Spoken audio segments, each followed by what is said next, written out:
आपल्याला आजचा आपला जनरल जो विषय आहे तो आहे आनंद.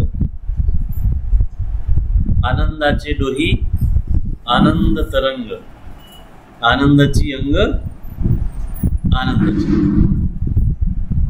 किंवा तुका म्हणे खातो आनंदाचे लाडू, तुका म्हणे खातो आनंदाचे लाडू, नका सरपडू घ्या रे तुम्ही. आपलं मूळ स्वरूप जे सच्चिदानंद आहे की नाही, सच्चिद आणि आनंद स्वरूप आहे, जे आत्म्याचं मूळ स्वरूप आहे. आपण आता चर्चा आहे की आत्मा काय आहे स्वरूप, त्याचं मूळ स्वरूप हे आनंद स्वरूप आहे. अध्यात्म जर बोर असेल याचा अर्थ अध्यात्म आपण आनंद घेऊनच नाही राहत. तो आनंद आहे, तो आनंदाचा ठेवा आहे, तो सुखाचा ठेवा आहे. आणि ते जर मिळत नसेल इथे येऊन जर आपली मानसिकता जर दुःखाची असेल किंवा काहीतरी आळसाची असेल तर आपण त्या आनंदाचा लाभच नाही घेऊन राहत. तुकोबांनी जो शब्द वापरला की तुका म्हणे खातो आनंदाचे लाडू, तुम्ही घ्या बा. हे कसे घ्यायचे? कारण काय तुकोबा म्हणतात तुम्ही सुखरूप आहात हे तुम्ही विसरला आहात. कारण की आपण मुळात आत्मा आहो ना, आपण आनंद स्वरूप आहो ना, तुम्ही विसरले. ते काय विसरले याची कारण असंख्य आहेत. कारण की त्या प्रकृतीच्या अधीन आल्यामुळे आहे की नाही, मायेच्या अधीन आल्यामुळे ते मूळ स्वरूप जे तुमचं आहे ते विसरलं. आणि म्हणून सुखरूप तुम्ही जे आहात ते तुम्हाला जाणून घ्यायचं आहे, तो आनंद तुम्ही उपभोगायचा आहे. व्यासांचे पुत्र ज्यांनी भागवत सांगितलं परीक्षितीला, शुकमुनीला. व्यासांची कथा सगळ्यांना माहिती आहे की जेव्हा व्यास तो शुकमुनीचा जन्म जो आहे, आईच्या गर्भामध्ये किती वर्ष होते? 14 वर्ष, 16 वर्ष. 16 वर्ष गर्भात राहिल्यानंतर मग 16व्या वर्षी बाहेर आले. एक तुकोबांनी अभंग असा लिहिला की बामनाचे पोरे एक खेळासी भ्याले. लक्षपूर्वक आहे, बामनाचे पोरे एक खेळासी भ्याले, 12 वर्ष लपाले रे, 16 नाही 12 वर्ष लपाले रे, कापत कापत बाहेर आले, ते नागवेची पडून गेले रे. बाहेर आलं कशासाठी फिरवत होते की या मायेच्या आधी निघून आपली जी मूळ स्थिती आहे आनंदाची ते विसरून जाऊ, त्याच्यामुळे येणंच नको भाऊ या जन्मामध्ये. कारण की ह्या मृत्यूलोक आहे ना, इथं दुःख आहे. आपण पाहतो की ऍक्सिडेंट होतात, लोक मरतात, किती दुःख आहे. आणि म्हणून शुकाचार्यांनी मातेच्या गर्भामध्येच भीती वाटली म्हणून ते आलेच नाहीत गर्भाच्या बाहेर. आणि जसे बाहेर आले कापत कापत बाहेर आले, ते नागवेचे पळून गेले रे. तसंच पळून निघायला लागलं. आणि म्हणून शुकाचार्यांनी अडवलं, व्यासांनी अडवलं, बाबा थांब ना, तू नागवास कोण पळून चालला म्हणे, इथं आनंद नाही आहे, मला आनंदाचा शोध घ्यायचा आहे, तो मला एकांतात जाऊन घ्यायचा आहे.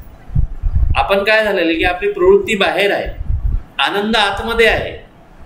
जिथं शोधायला पाहिजे तिथं आपण शोधतो, कुठं तो बाहेर शोधतो.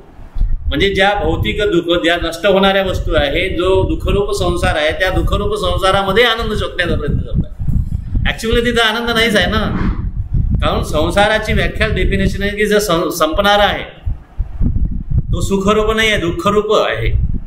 ज्ञानेश्वरांनी वर्णन असं केलं की कैची सुखनिद्रा अंथरुणी इंगळाच्या. इंगळ म्हणजे मोठा इंचू. आता ते इंगळाचं अंथरून दिलेलं आहे आपल्याला, संसार म्हणजे इंगळाचं अंथरून आहे, त्याच्यावर आपण सगळे झोपतो आहोत. तिथं आनंद शोधण्याचा प्रयत्न करत आहोत, तर तिथं सुखाची निद्रा येईल काय? तिथं आनंद कसा घडणार आहे? विंचू म्हणजे माहिती आहे काय? विंचूचं असं म्हणलेलं आहे की 100 विंचूचं विष म्हणजे एक इंगळ. विंचू मला चावलेला आहे. आता त्या विंचू चावलेला मला त्याचा अनुभव आहे की नाही, खरंच चावलेला आहे मला तो. पण त्या 100 विंचूचं जेवढं विष असेल तसं एका इंगळाचं विष असतं. असे जर 100 इंगळामध्ये तुम्ही झोपलेले आहात म्हणजे सुखरूप संसारामध्ये, दुःखरूप संसारामध्ये सुख कुठं शोधतात. आणि मग इथं सुख नाही आहे, इथं शोधायला पाहिजे तिथं शोधतो आपण, कारण की तो दुःखरूप संसार आहे. आनंद इथं नाही आहे, जिथं नाही आहे तिथं शोधण्याचा प्रयत्न करतो, प्रकृतीमध्ये शोधण्याचा प्रयत्न करतो आहोत. जिथपर्यंत तुमची निवृत्ती तुमच्या आत्मस्वरूपाकडे जात नाही, जो आनंद स्वरूप, मूळ आनंद स्वरूप आहे, तिथपर्यंत तुम्हाला ते मिळत नाही. तुम्ही आज थांबवतात बाबा, कशाला शुकाचार्यांना, बाबा थांब, तू जाय मनात जाय, तू यांना भेट. कोणाकडे पाठवता नाही, जनकाकडे पाठवलं शुकाचार्यांना. जनकाने सांगितलं जा बरं शोध. जंगलात गेले शुकाचार्य, जंगलात गेले, पाहिलं, शोधलं. म्हणे काय शोध लागला तुला? आले 1 वर्षानंतर. लागला आनंदाचा शोध. मला असं वाटतं म्हणे की सगळे लोक अन्न खातात आहे की नाही, अन्नाशिवाय आपण जगू शकत नाही. तर माझ्यामध्ये अन्न हेच संपूर्ण आहे, जीवाचं तत्व आहे, तिथंच आनंद असेल नाही म्हणे, अजून जा परत. असं त्यांनी प्रत्येक अन्न, प्राण, मन अशा व्याख्या करत करत गेले. आणि मग पुन्हा पुन्हा तपश्चर्याला पाठवलं, सांगितले की जेथपर्यंत तू भौतिक जगाकडे बघशील आणि तिथं आनंद शोधण्याचा प्रयत्न करशील तिथपर्यंत तुला आनंद भेटणार नाही.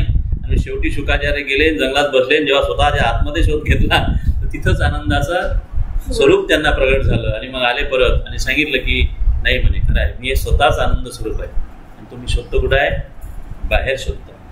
म्हणून आनंद आपल्याच ठिकाणी, सुखाचा सदरा आपल्याच ठिकाणी. बरोबर की नाही? आपण शोधतोय की सुखी माणसाचा सदरा, अशी एक खूप मोठी व्याख्या होऊन गेलेली आहे जगामध्ये, एक कथा होऊन गेलेली आहे. सुखी माणसाचा सदरा भेटत नाही, कारण की जेथपर्यंत तुम्हीच तुम्हाला शोधत नाही तर सुखी माणूस कुठून होणार आहे.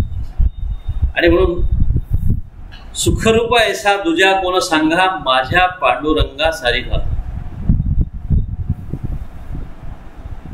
किंवा सर्व सुखाचे आगर बाप रखमा देवीवर. तो ईश्वर, त्याचा आपला अंश तो सुखरूप आहे, तसा त्याचा जो अंश तुम्ही आहात तो सुद्धा सुखरूप आहे, तो आनंदरूप आहे. आणि म्हणून आत्मज्ञान जाणणे म्हणजे आत्म्याकडे प्रवृत्ती होणे, प्रपंचामधून निवृत्त होऊन आत्मस्थितीकडे जाणे, हा सुखाचा शोध घेण्याचा मार्ग आहे. आनंद आपल्याच ठिकाणी आहे, परंतु आपण पुढे शोधण्याचा प्रयत्न करतो, बाहेर शोधण्याचा प्रयत्न करतो. इथं आपली गफलत.